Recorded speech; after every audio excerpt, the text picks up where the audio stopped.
প্রধান সচিব বিলের শিরোনাম পাঠ করবেন। Sir, a bill to amend the West Bengal backward classes within brackets other than scheduled castes and scheduled tribes, reservation of vacancies in services and posts, bracket close, Act 2012.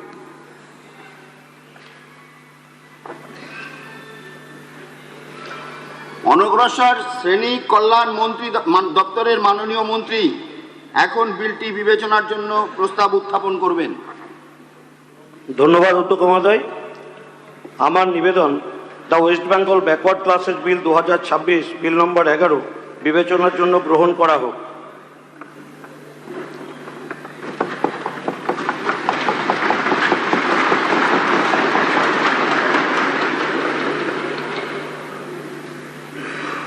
আমি মাননীয় সদস্য শ্রী অরিজিৎ বক্সিকে বলবার জন্য অনুরোধ করছি এ বিষয়ে।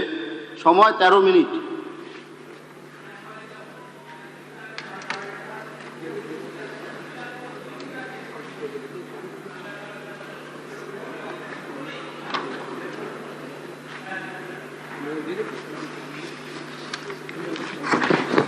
মাননীয় অধ্যক্ষ মহোদয়, আজকে এই মহতী সদনে আপনার অনুমতি সাপেক্ষে আমি প্রথমবার বক্তব্য রাখছি।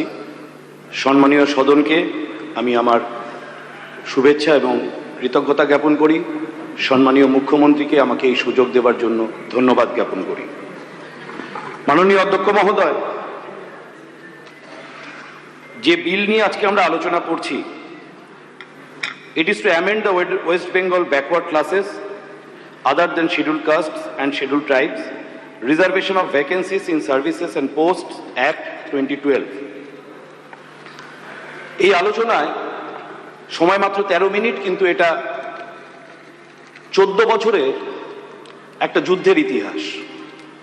আমি যদি প্রথমেই বলি যে it is a classic example of intellectual dishonesty, অর্থাৎ বুদ্ধিজীবী সুলভ মিথ্যাচারে এটা একটা দুর্দান্ত উদাহরণ হতে পারে আইন জগতের এবং সংসদের সামনে। It is also an exceptional example of institutional corruption, অর্থাৎ প্রাতিষ্ঠানিক দুর্নীতিরও এটা একটা খুব কালো অধ্যায়, যার বিরুদ্ধে আমাদের সম্মানীয় মুখ্যমন্ত্রী লড়াই ঘোষণা করেছেন।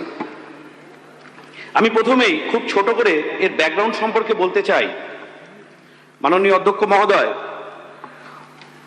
সোশ্যালি ব্যাকওয়ার্ড ক্লাসেদের আইডেন্টিফাই করার প্রথম প্রক্রিয়া শুরু হয়েছিল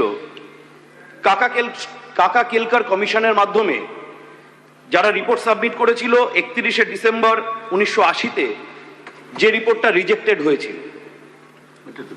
তারপরে এসেছিল মন্ডল কমিশন, যে কমিশন সোশ্যাল, এডুকেশনাল এবং ইকোনমিক ফ্যাক্টরগুলোকে কনসিডার করে স্টিল কাস্টকে একটা কি পয়েন্ট হিসাবে রেখে সোশ্যালি ব্যাকওয়ার্ডনেসকে আইডেন্টিফাই করার প্রক্রিয়া এবং পরামর্শ দিয়েছিল, এবং 27% রিজার্ভেশন সাজেস্ট করেছিল, এবং পরবর্তী সময় এই 27% থেকে মডিফাই করে 10% রিজার্ভেশন প্রপোজ করা হয়েছিল এই মন্ডল কমিশনের মাধ্যমে। এরপরে একটা ল্যান্ডমার্ক জাজমেন্ট আসে অনারেবল সুপ্রিম কোর্টের, Indra Sawhney and others versus union of India and others. এর সাইটেশন আমরা পাবো 1992 সাপ্লিমেন্টারি ভলিউম 3 এসসিসি পেজ 847। এখান থেকে এই জাজমেন্টের মাধ্যমে অনারেবল সুপ্রিম কোর্ট প্রত্যেকটা রাজ্যে এই ব্যাকওয়ার্ডনেস আইডেন্টিফাই করার জন্য ট্রাইব্যুনাল অথবা কমিশন গঠন করার কথা নির্দেশ দেয়। এই নির্দেশ অনুসারে 1993 সালে পশ্চিমবঙ্গেও এই কমিশন গঠিত হয়, যেটা West Bengal commission for backward classes এই হিসাবে চিহ্নিত হয়, এবং নোটিফিকেশন ডেটেড মার্চ 3, 1993। এই কমিশন,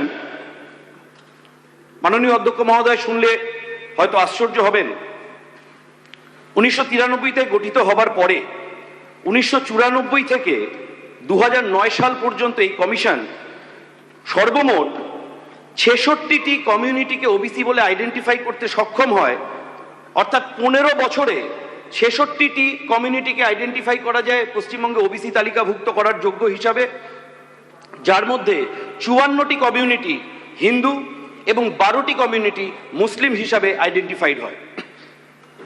আশ্চর্যের ব্যাপার হলো 2011-তে বিধানসভা নির্বাচন হয়, তার ঠিক এক বছর আগে ফেব্রুয়ারি 8, 2010-এ তৎকালীন বামফ্রন্টের মুখ্যমন্ত্রী বুদ্ধদেব ভট্টাচার্য কলকাতার বুকে একটি প্রকাশ্য জনসভা থেকে ঘোষণা করেন যে পশ্চিমবঙ্গের সরকারি চাকরিতে তৎকালীন সরকার মুসলমানদের, আমি স্পেসিফিক্যালি বলছি মুসলিম ধর্মাবলম্বীদের 10% সংরক্ষণের সুবিধা দেবে। এটা হবার পরে আচমকা দেখা যায় যে কমিশন 15 বছর ধরে মাত্র 66টা কমিউনিটিকে আইডেন্টিফাই করতে পেরেছিল ওবিসি তালিকাভুক্ত করার জন্য, সেই কমিশন 8ই মার্চ 2010 থেকে 24শে সেপ্টেম্বর 2010-এর মধ্যে 42টা কমিউনিটিকে আইডেন্টিফাই করে ফেলে। অর্থাৎ আপনি যদি গণনা করেন মার্চ, এপ্রিল, মে, জুন, জুলাই, আগস্ট, সেপ্টেম্বর, অর্থাৎ 6 থেকে 6.5 মাসের মধ্যে 42টা কমিউনিটি আইডেন্টিফাইড হয়ে গেল। এবং কি পদ্ধতিতে হলো, কারা করলো, সেটা নিয়ে একটা বিস্ময়ের অবকাশ রয়েছে। এই যে 42টা কমিউনিটি আইডেন্টিফাইড হলো, ভাবতে অবাক লাগে কোন জাদু বলে 42টা আইডেন্টিফাইড কমিউনিটির মধ্যে 41টা কমিউনিটি মুসলমান ধর্মাবলম্বী এবং মাত্র একটি কমিউনিটি হিন্দু কমিউনিটি যারা ওবিসি স্ট্যাটাস লাভ করার যোগ্যতা অর্জন করেছিল। মাননীয় অধ্যক্ষ মহোদয়, এই ঘটনার পরে কমিশন এই টোটাল পূর্বে 66টা এবং পরে 42টা টোটাল 108টা কমিউনিটি ঘোষণা হবার পরে সম্পূর্ণভাবে পদ্ধতিকে উপেক্ষা করে এদেরকে ওবিসি কমিউনিটির মর্যাদা দেয়।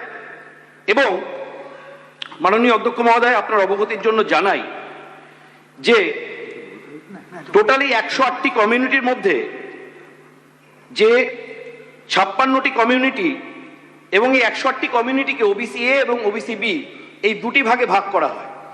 ওবিসি এ হিসাবে আইডেন্টিফাই করা হয় মোর backward class among the backward, অর্থাৎ তারা নাকি বেশি পিছিয়ে পড়া, এবং বি হচ্ছে সিম্পলি ব্যাকওয়ার্ড।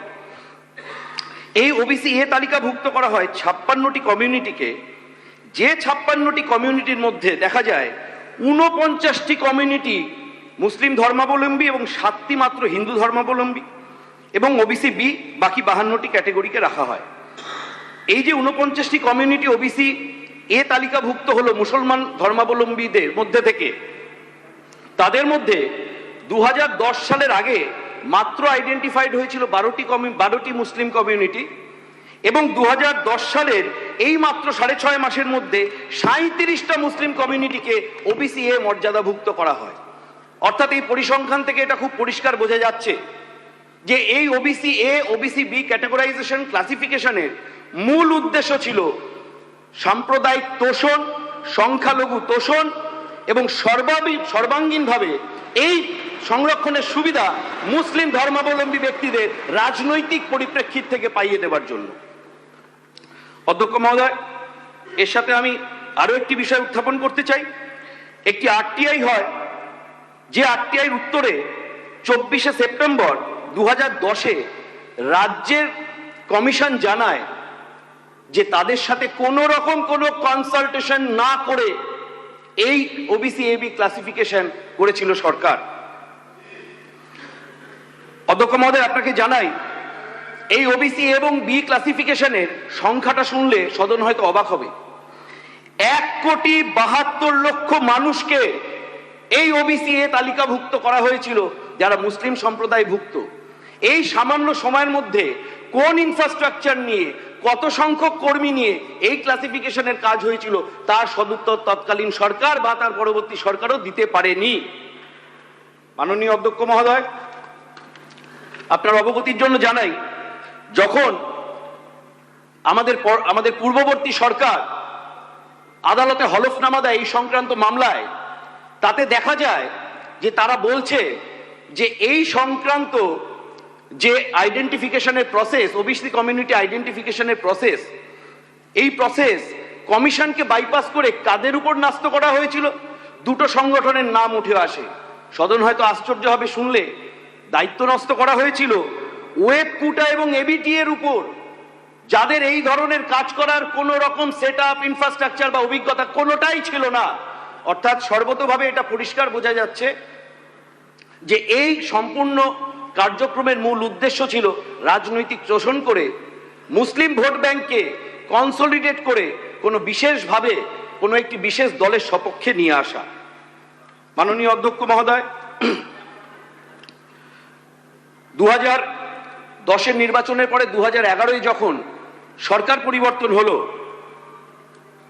দুটি মামলা হাইকোর্টে পেন্ডিং থাকাকালীন, আমি নাম্বার দুটি বলছি, WPO 60 অফ 2011 এবং WPO 587 2012, এই দুটি মামলা আদালতে বিচারাধীন থাকাকালীন যে অ্যাক্টটির আজকে সংশোধনী আমরা প্রপোজ করেছি, সেই অ্যাক্টটি মার্চ 25, 2013-তে পূর্বতন রাজ্য সরকার এই সদনে ইন্ট্রোডিউস করে এবং